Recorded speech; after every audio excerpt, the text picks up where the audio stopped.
Log on, tune in, find out. Another good idea from Cambridge. Which I think is going to involve not only banking but ecosystems. So probably very topical. Thank you very much.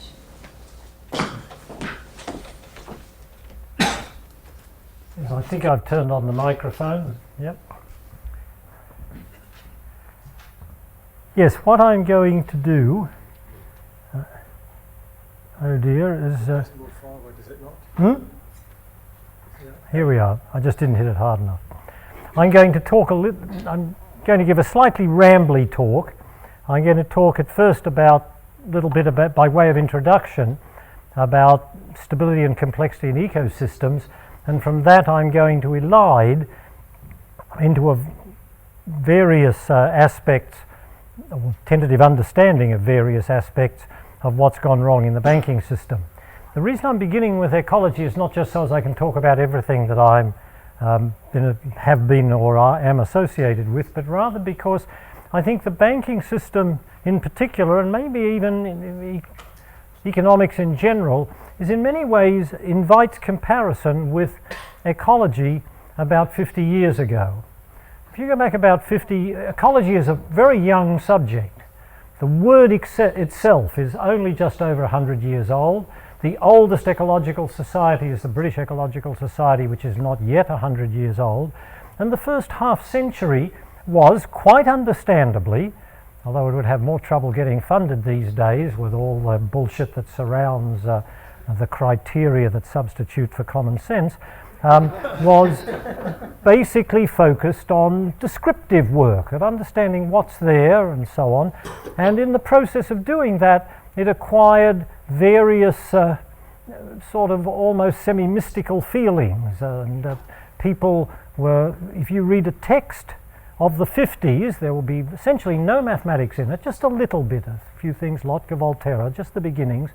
But there'll also be a strong theme of the balance of nature, a kind of mystical concept, and the tentative suggestion that one of the few hard theoretical things that might be further elucidated is the supposition that that balance is maintained by the more complex the system is, the more species in it, the richer the web of interactions among them, the more stable it would be, the more resistant to disturbance. And I've gone backwards now. Here we are. And some of this is set out in this canonical writing of one of the real fathers of theoretical ecology, Hutchinson. But this notion that complexity of itself endowed ecosystems with stability, and that the reason simpler ones did funny things was because they weren't complicated enough, is something I ran into purely accidentally in the late 60s, early 70s. It was actually an epiphenomenon of 1968, in a sense, you could say, in that it was the foundation of social responsibility in science in Australia by Charles Birch that had me reading books about what I was supposed to be socially responsible about, that I stumbled across all this stuff.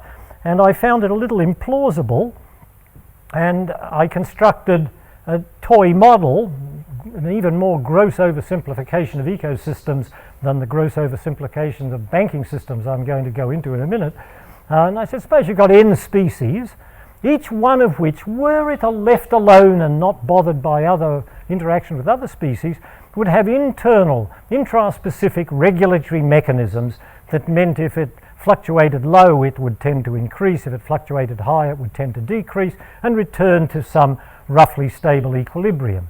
And suppose now we explore the effects of making that more complicated by attaching, in this n by n matrix with minus ones down the diagonals, interactions with other species with some probability, so that characterized by some connectance value for the graph, or the average number of species that any one species is connected to, with those connections being either at random, positive or negative, predator-prey if they're plus minus, or mutualistic if they're plus plus, minus minus if competitive, and and with some average magnitude alpha, and let's just see if that makes the thing more stable.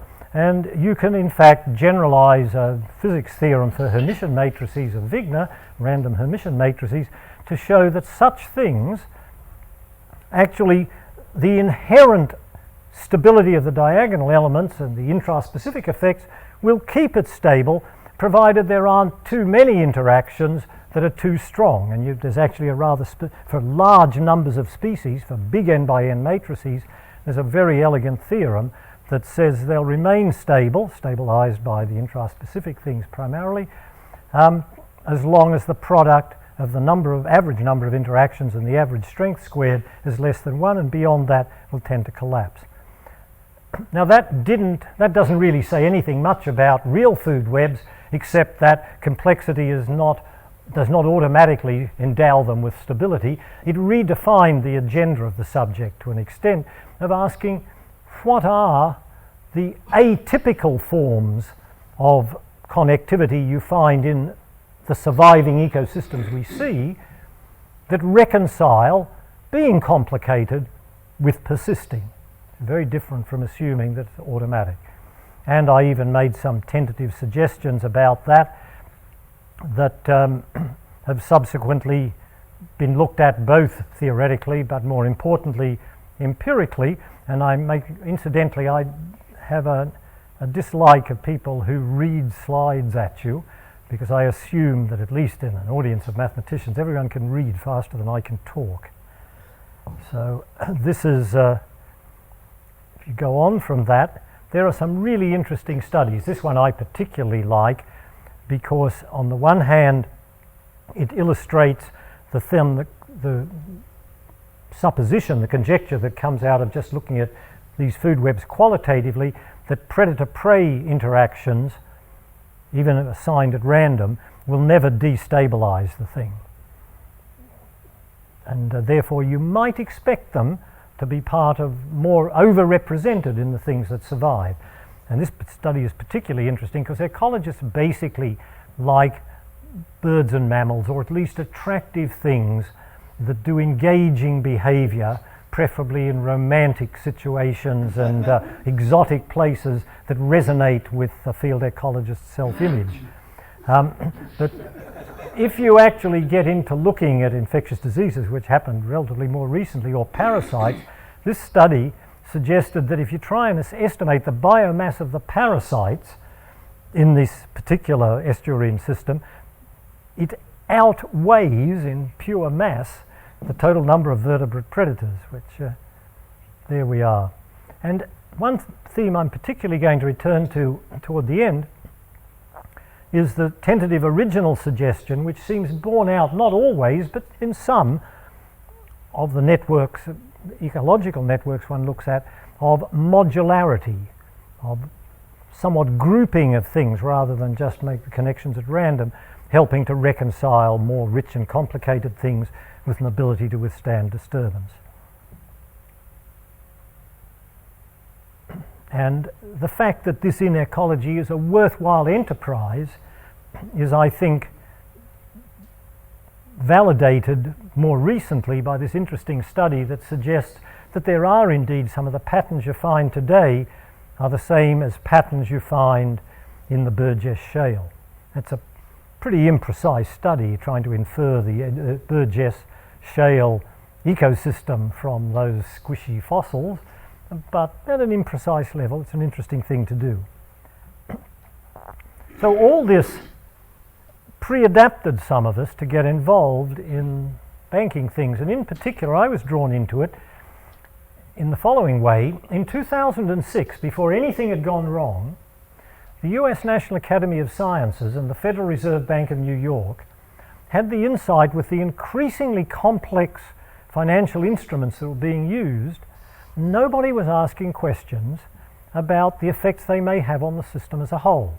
So they put together this study, and in doing so they brought, of course, banking people and economists, but they also brought people where they thought there might be read across from cognate disciplines, ecologists, infectious disease people, people who design the electricity grid, they quickly realized to be the most useless because the system's designed and you know what its properties are. But one of the people they got engaged was an ex-graduate student of mine, George Sugihara, and George and I wrote a paper in 1990 on essentially when you look at something that looks random these days, you really do have to ask the question, is this just a very complicated, messy, buffeted, really random, whatever that means, system, or is it some really quite simple deterministic system behaving chaotically? And there are ways you can go about that that actually open new windows on making very short-term forecasts for certain kinds of random-looking time series. That is to say, if it is a chaotic system, it's knowing that its underpinning is something simple and deterministic still doesn't allow you to predict because it's too sensitive to initial conditions. So you may know the Navier-Stokes equations, but we're probably never going to be able to predict local weather more than 10, 20 days ahead. But George parlayed this, and one of the things we did is the random number generator that Ulam and von Neumann used on MANIAC actually was the quadratic map with at its limit. That's not the language that was used then. If you test the numbers by the conventional test for random numbers, it says they're random numbers. But George and I had a method that enabled you to predict the next 3 or 4 or 5 random numbers with quite good confidence, and then you began to lose it. And George parlayed that into running Deutsche Bank Securities USA for 4 or 5 years. He made an 8-figure sum in bonuses, made a lot of money for them, and then, being George and liking the life he lives, decided that's more money than he was going to need in this or any other life, and he went back to UCSD because he work on fisheries because he finds that more engaging. But that's how I got drawn into this. And my first reaction on the subject of interdisciplinarity, my first reaction is to do what I habitually do when I get... let me digress for a minute. In ecology, there's a crude differentiation between the kind of species that flourish in crowded competitive environments, and they have to invest a lot in their offspring and so on, K-selected, and the weedy species that like to get in early and just flourish in that period when there's not much competition. I'm definitely in the categorization of academics. I'm a weedy species because I rather like early stage things where you can do simple things, and I find it helpful to think about it before I know what I'm supposed to think. So I decided if I'm going to think about the banking system, it's clearly much more complicated than ecosystems. And in fact, some of the subsequent stuff I've done, Andrew Haldane, we've written a paper together, a chap who's in charge of systemic risk at the bank, and I wrote a rather turgid paragraph that said ecosystems are really quite different from banking systems, and he summed it up. He said, ecosystems are survival of the fittest. In the current system, banking systems are survival of the fattest. But they're more complicated than that too, because ecosystems, you look at a node in the network, you've got a network, you look at a node in it, and that node is connected to other things. Either they eat it, or it eats them, or they compete, or they're mutual benefit. And it's pretty straightforward, whereas a node in a bank is itself got lots of components. And I decided, before I knew anything, there's 2 different sorts of things coming into any given bank. Things from outside, deposits, and things from inside, borrowing from other banks. And there are 2 kinds of things going out, investments, mortgages and stuff, and being the lender within the interbank system. And so I went and talked to a banker friend that I know, and he said, don't be ridiculous, that's far too simple, that's hopelessly naive. You should read this paper, he said, that's written by the Bank of England and the Federal Reserve Bank of New York, which will enlighten you.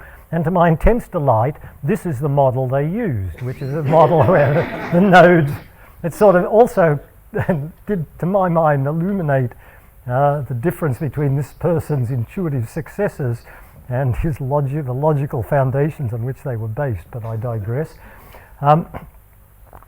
It says there are 2 sorts of things. There are there are liabilities to the depositors that have put money with you from outside, and to your creditors, money you've borrowed, people you've borrowed money from, and then you have external assets that you've put out, and you have interbank loans of your own.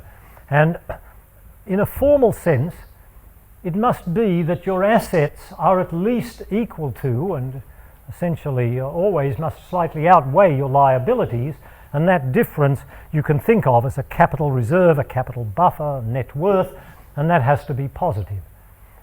If something happens, if one of your categories of external asset calamitously collapses, and there are other things that could happen on the asset side that I'll come to, but if you lose asset value to such an extent that it exceeds your capital reserve, then you're deemed to have failed, and what will happen is the difference between that crosshatch in a simplistic toy model which captures some of the essentials of reality, the difference between that crosshatched loss you've just taken and the amount to which your capital reserve, gamma, can compensate for it, that difference is now distributed as, in repaying the borrowing, a loss to them. If it were to turn out that that difference is so big that when it's distributed among your Z different competitors, so that the loss over Z itself exceeds their average net worth, then there'll be a second round of defaults, and so on. And you can play that out, and that had been played out in the original paper by a group of people at the Bank of England and the Fed in a computer simulation with 100 banks or so and Poisson-net connecting them, just looking at loan default things, not worrying about the other networks we're going to talk about in a minute. And they got some results, some of which were clear and some of which were doing rather interesting things that it wasn't quite clear how you read the runes of the familiar problem. You put a whole lot of stuff into a computation and a whole lot of stuff comes out, and you look at it and you say, wow, an emerging phenomenon.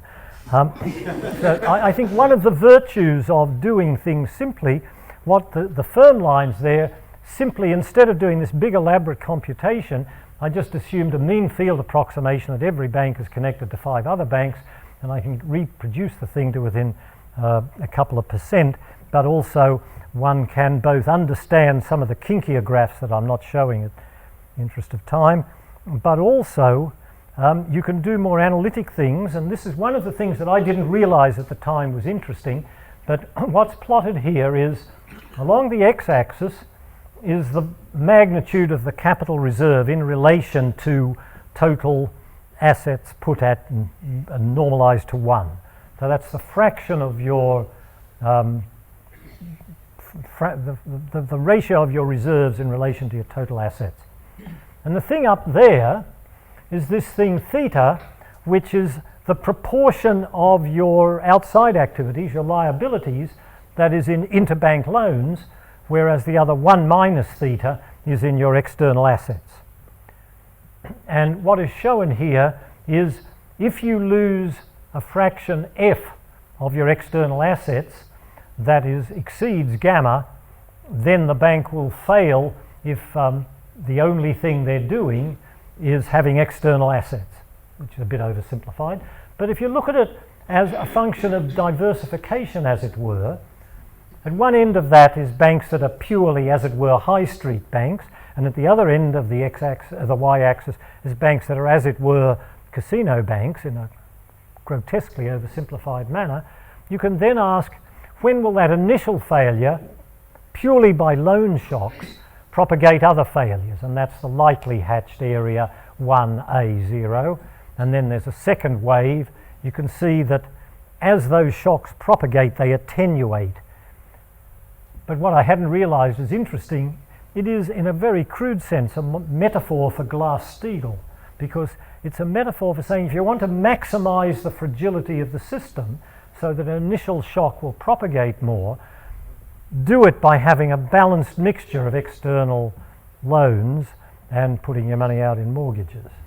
And so when I had become, when I was chief scientist, friendly with Mervyn King before he was governor of the Bank of England, when I got interested in this stuff, I said, why don't we were in the habit of having lunch every so often. I said, why don't I get some people, why don't we get George Sugihara and myself and a couple of other of my ex-students who are interested in these things now, together with your bright young things, and we had a little seminar and dinner. And when I showed this, I'd never heard of Glass-Steagall, and I couldn't understand quite why the banking people thought it was interesting. But that's a very crude start. More important than defaulting on loans for initial failure is the things that can happen to other assets that seemed okay. So I move on now, and these are some things I've developed with a person called a very, very bright young Sri Lankan, Nim Arinavapathy, who was a student of Angela McLean's, who's now at Princeton, super bloke. We said, let's have different categories of assets that the banks have, and instead of having a network of interloan lending and borrowing connecting you, you have a network of networks, because one network is just the loans, and then each of the assets, each class of assets may be shared with a given number of other banks. And each of those will be another network. So there'll be a network of networks on the asset side.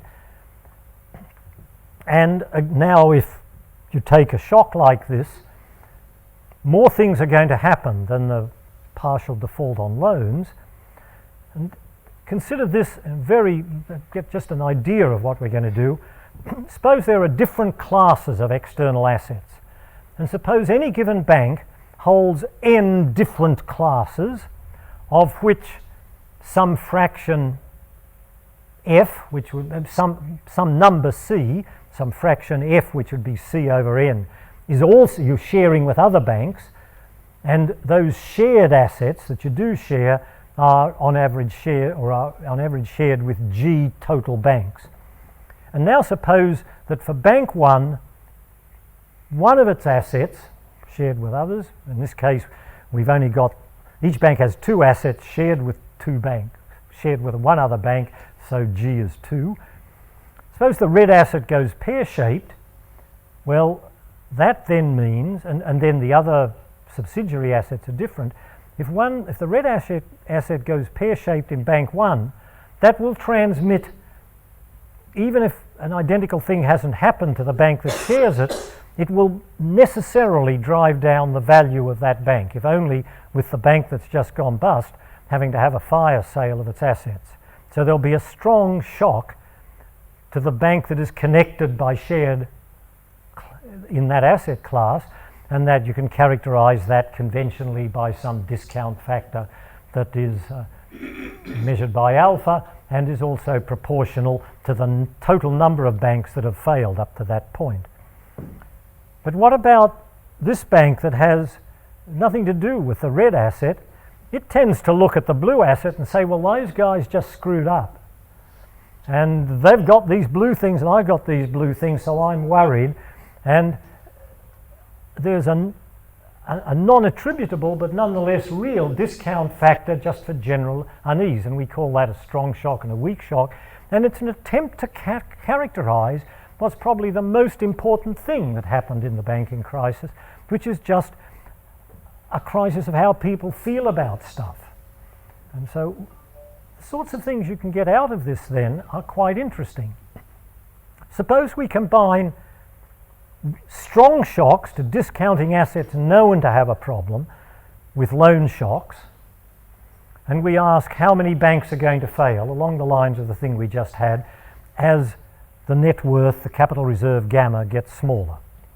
And this is a simple 25 bank system, and we see as you have weaker and weaker capital reserves, and we'll come to that in a minute, more banks will fail. But we don't have these confidence effects in here. We've only got the strong shocks. We've only got alpha. What happens if we put in beta? Well, you can actually see what's happening too. I mean, it's happening gradually because at first you get a few banks, depending on the chance, getting entrained as a result of the asset class shock, and then that once you get that some loan defaults going as well, the whole thing begins to go to hell. On the other hand, if you put in these confidence effects, the thing just goes abruptly from the first bank goes down, and then depending on what the net worth is set at, and here it's set at 10%, the whole system goes down, and instead of that slowly distributed thing, you get this abrupt transition. All of that was for banks that were all the same size. One of the biggest problems in the practical crisis is that we have a lot of banks, well, not a lot, but we've got a number of banks that are too big to fail. And in the run-up to the crisis, interestingly, as it was boom times, everybody wanted all their money working. So not only did they take more risk, but they ran down the capital reserves, both big banks and small banks. But even apart from that, the big banks were already carrying proportionately smaller capital reserves than the little banks. And this is an illustration of the fragility of the system that has big banks and little banks. And so again, it's a toy model where the big banks are bigger by a factor lambda, which I think in these simulations is 25, than the little banks, and there are only 1/25 of them. So there are many fewer, but they're much bigger. And along this axis, we put the capital reserve relative to total assets of the small banks, and along this axis, we put an exponent whereby the big banks have a relative magnitude of capital reserve, which is the same gamma, but it's multiplied by a factor that depends on this exponent.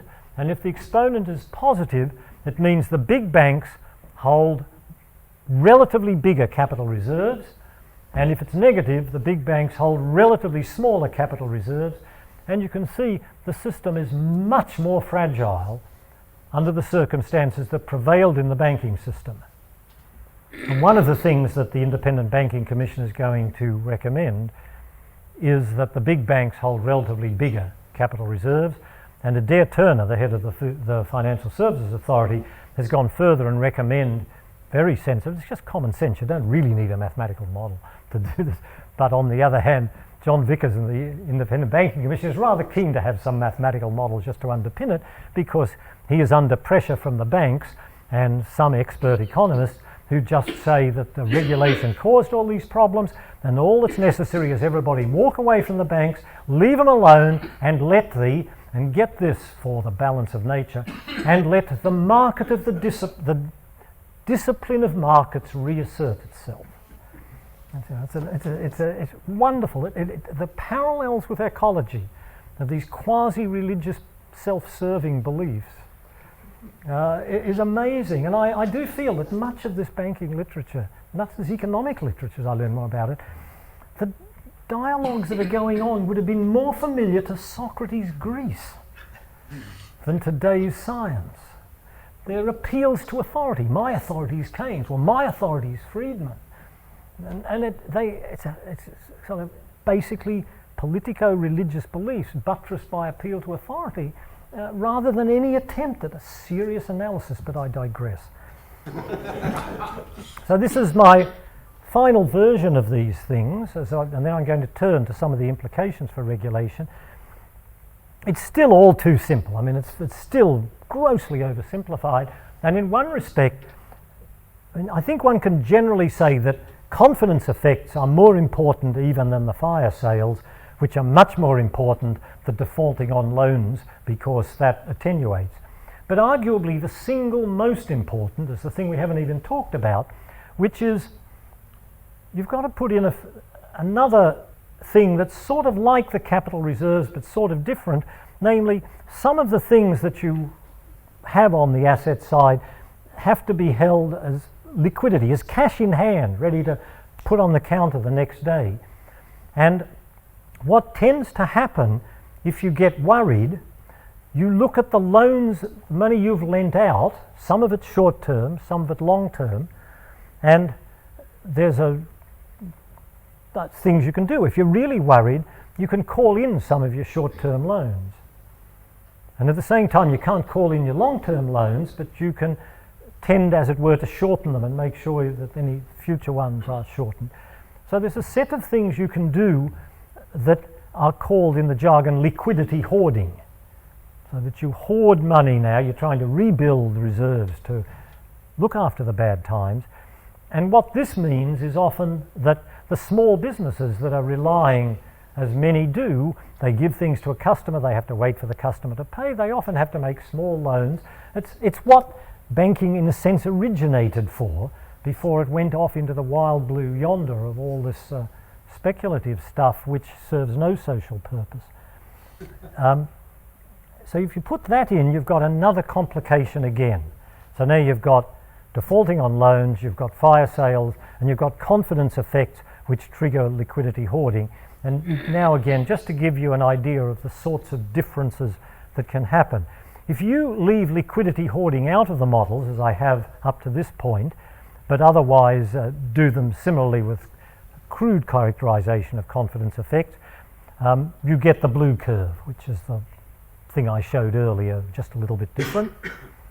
If you now put in liquidity hoarding effects with just keeping a little bit of liquidity, 1% of your total assets, you see that now, we've now got a more complicated expression that characterizes how confident people feel and what is going to motivate them as it increases to call in short loans and shorten long loans. You see the system is in much worse health, although it can be improved by simply putting greater requirements on liquidity, as well as asking that relative capital reserves be made bigger. And you can also see the difference made by why it is that you should focus on the big banks.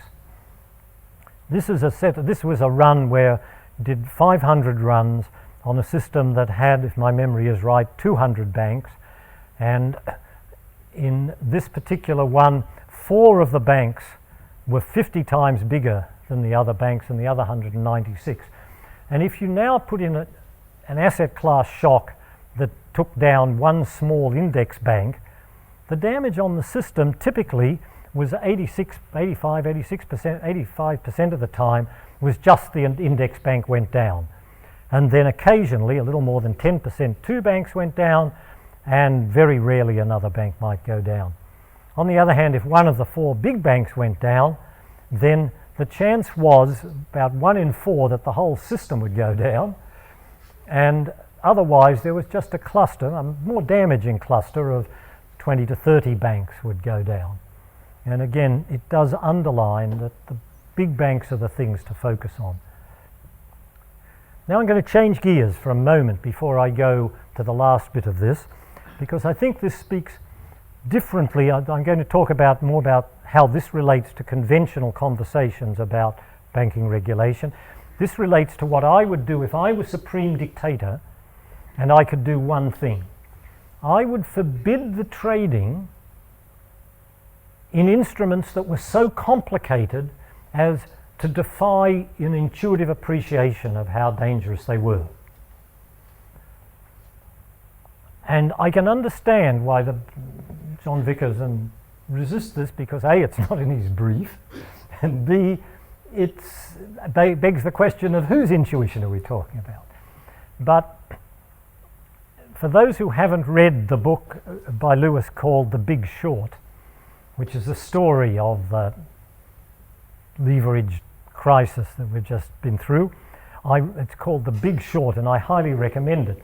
And at the end of it, he and his mates, who were running a relatively small hedge funds that made a lot of money because they saw it all coming, said, we saw it coming. Why are these other guys? Were they all stupid or were they crooks? And I think that is really one of the very interesting questions.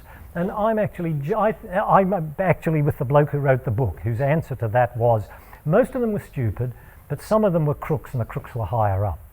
I find it difficult to believe that there were nobody in the system who understood what they were doing. And here is just one of the technical things that they didn't understand. And again, I wrote with the Director of Systemic Risk in the bank an op-ed page in the Financial Times, and he sketched the problems, and then he said, the rocket scientists in the city told them this was all okay. The rocket scientists who build rockets could have told them it was total nonsense. That was a nice way of putting it. And it's not that people hadn't seen it. This is Warren Buffett's report to his company people, his shareholders, in 2002. Essentially the pricing theory whereby the credit ratings agency evaluated these complex instruments where you put together a huge bundle of triple B mortgages and waved a wand over it and implicitly, without ever saying it, invoked the central limit theorem and said, wow, that's triple A. Never noticing that house prices may have a slight tendency to be correlated. And there's a great paper by a bunch of physicists in Trieste, and they say the problem with all of this pricing of these things, which lies at the heart of it all, is simply that they wove into assumptions about perfect efficient markets and all this sort of religious mysticism, which in effect amounted to assuming that there was no interplay between supply and price, and ultimately came down to assuming there was essentially no correlations among the things. And they show that, in fact, if you do it properly and put in these complex derivatives an interplay so that if there's excess demand beyond that which you could say is natural, things start to go wrong, what happens, and it's a beautiful, very complicated paper, it's like a more complicated version of the icing model, which I always thought was one of the most complicated things I know. But it produced a diagram like this, where as long as you're down in this region, these things were sensible enough, but once you wandered to beyond a certain point of an oversupply of them, they go pear-shaped. And it turns out, in retrospect, there's a very famous theorem proved by Ken Arrow and someone called De Broglie about 40 years ago that says all of this. And if anyone had read it and thought about it, then maybe they would have said you can't trade in these things because the way they're being priced is absolute rubbish. And the credit ratings agency in doing it are either being dishonest or too embarrassed to say we haven't a clue. But certainly what they did was grossly incompetent. Okay, I'm going to conclude by pointing out that many of these things, at the heart of it, there's a paradox, because a lot of the things the banks were doing were things that were good, or at least intended to be good for each individual bank, but bad for the system as a whole. And let me give you, again, just a toy model that illustrates it, and then I'll come back and indicate some of the instances. Suppose you had n banks, and you had n distinct classes of asset, each of which was at some finite risk, call it P, of going pear-shaped in some given time interval. And P is very tiny. Now supposing each bank holds all of one of those assets, so all the banks are different. The chance of any one bank going down is P, very tiny. The chance of all the banks going down is infinitesimal, it's P to the n. So if P was not so tiny and was, say, 1 in 100, then 10 banks, and P to the nth is 10 to the minus 20. But now consider the opposite extreme, just to fix ideas in this. Suppose every one of the assets is distributed 1/10 to each of the 10 banks, 1/nth to each of the n banks. It's fairly easy to see then, well, obviously the chance of any one bank going down is the chance of the whole system going down, because they're all the same, and you can easily do a calculation that shows the probability of one bank going down or the system going down is n to the nth p to the nth over factorial n, which is essentially e to the nth p to the nth, which is a hell of a lot smaller than p, so every bank is better off, and it's a hell of a lot bigger, e to the nth, than p to the nth. The system is much more at risk.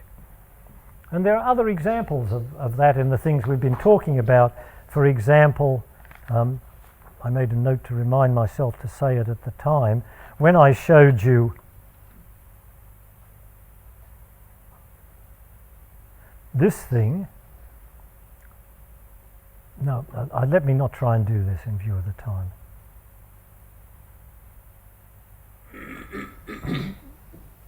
Joe Stiglitz has written an interesting paper on this, again pointing out that as financial market integration, the diversification, so that each individual bank is holding more things. That's good for each bank, bad for the system. And his idea was to have circuit breakers, that as the first bank went down, you threw the circuit breakers.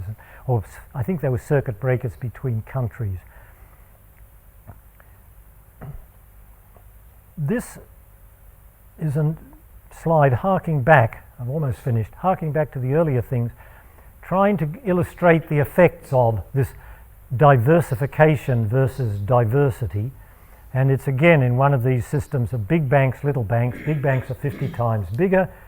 And the green one is you've got the big banks are hugely bigger. And what you're doing is here the x-axis is asking how are much of their assets shared. Remember, little g is the number of other banks you share an asset with. So if there are n banks in the system, and any one asset that any one bank holds is shared among g banks, the average number of assets shared by any one bank is going to be g minus 1 over n minus 1. So if g is 1, it's going to be 0, and they don't share anything. And if g is n, it's going to be 1, and they're all the same. And what this is showing, just as g increases from 0, all different, up to sharing 25 of your asset things in a big bank, little bank thing, and it's illustrating the way in which such diversification, good for individual banks, nonetheless, if something goes wrong, then it goes wrong worse the more integrated you are. Interestingly, this is the slide I said I'd show for you. It is interesting, people tend to think hedge funds were the baddies. It's the big banks that were the baddies. It's the big banks that became all the same. And this is, again, Bank of England slide that shows the world's 5 biggest banks and a measure of their concentration, their similarity to each other. I mean, this is sort of the previous slide realized. And it was increasing from over the last 10 years. The 5 biggest hedge funds, and they're only 1% of the size of the biggest banks, biggest hedge funds tended always to be more diverse, and actually they became more diverse, so more specialized. And the things that have gone pear-shaped have been more the big banks, and thus the little banks, than the hedge funds. So I'm now going to quickly gallop through some of the things that are being talked about being done and just indicate how they are or are not supported by these toy models. And I'm not going to end with a speech, because I'm going to do it now, about the use and abuse, possible abuse of such simple models. They help crystallize thinking and pointing you in the direction of what is doing what, whereas of course the reality is a lot more complicated than this, although I find it encouraging that the kinds of people who are at the helm in thinking about what we ought to do, like John Vickers and the Independent Banking Commission, or the Bank of England with people like Mervyn King and Andrew Haldane, are of the same opinion, that you want to understand this as a complex dynamical system, though they wouldn't use those words. Whereas the people in banking still just want to run around chanting their mantras to their tribal gods and saying, you guys run away and leave us alone, or we'll go off to the Cayman Islands. And my feeling is, A, they won't go, and B, if they did, who cares? Now, anyhow, this is the summary I'm going to. So I'm going to talk about leverage limits, recalibrating risk, well, what it says there. And I've already said this one. You want larger capital reserves on the relatively larger on the larger banks, and they should be bigger, oddly enough, in boom times, and you could run them down in bust times to free up lending that tends to shrink. So counter-cyclical, not cyclical. And the big bank's leverage ratio should be at least as small. Andrew Haldane is, that's just a quote from one of the many excellent papers. I'm going to end by leaving on the screen a bibliography, but Andy Haldane is strongly of the view that one of the things you do is to put much heavier restrictions on leverage. Some of the banks at the peak of the bubble were running leverage of the money they had out there to the money they actually held of factors like 70. I mean, and here, interestingly, is a thing that illustrates that a bit. It goes back to 1880 to 2005, and it's plotting a curious thing. As a percentage, it's the total assets of the UK banks. You've not put the liabilities in, so it's not real money, as it were, but it's just the total assets as a ratio to UK GDP. So it's a sort of funny statistic, but it does say, you know, the things they're managing, assets balanced by liabilities, were running about 50% of GDP. They started to go up, and it's partly coincident with computers enabling you to do fancier things. What the alleged rocket scientists, the string theory dropouts, the people who'd never seen data, who were in the city and everybody thought was so clever, they weren't smart. They were basically dim people who were very computationally clever. Really computationally very expert, but they weren't theoretical physicists in the mold of Dirac or Feynman or anyone who always wanted to understand what's going on. They were just theoretical physicists in the sense of people who could do complicated things.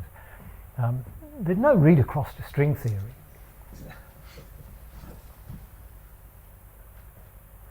One idea that is an interesting one I just mentioned and move on is part of the complexity problem is you don't know what all this network of networks actually is. So if you try and get into the data to work out specifically how the dynamics unfolded, it's difficult. And there is the suggestion that it might be better if many of these investment activities, many of these trading activities was done not as a complex cat's cradle of interactions, but with a central clearing place and then a hub and spoke. So you could at least see it. It has some disadvantages, and you can also prove, it's one of the few mathematical theorems that you can prove that I think is really meaningful, that if you're going to do that, you have one of them. And they're talking about this, there have some been established, and at the moment they seem to be attempts to make them proliferate, which is a really silly thing to do, because that's one thing you can say, if you're going to do it, you just do it with one central clearing. It has costs as well as benefits, and the more you have, all you do is increase the costs and decrease the benefits. And then there is reconsidering the whole organization, going back to the legislation following the big bust in the 30s in the States that says if you're a high street bank, you can't take the client's money to the casino. And as you'll have, if you've read CFAX this morning, the Banking Commission is a little loath to go that far, but it's headed in that direction by saying you've got to ring fence the high street activities from the rest.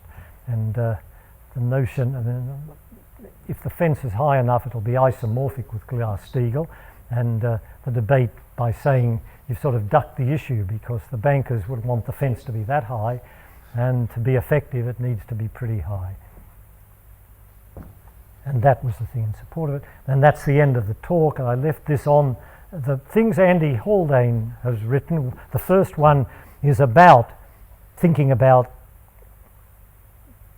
what happened, and the second one is thinking about how you might do things better. He writes beautifully, they're just fun to read. And then the other things are narcissistic things, the thing with George Sugihara that got me into it, the thing I did with Andy Haldane.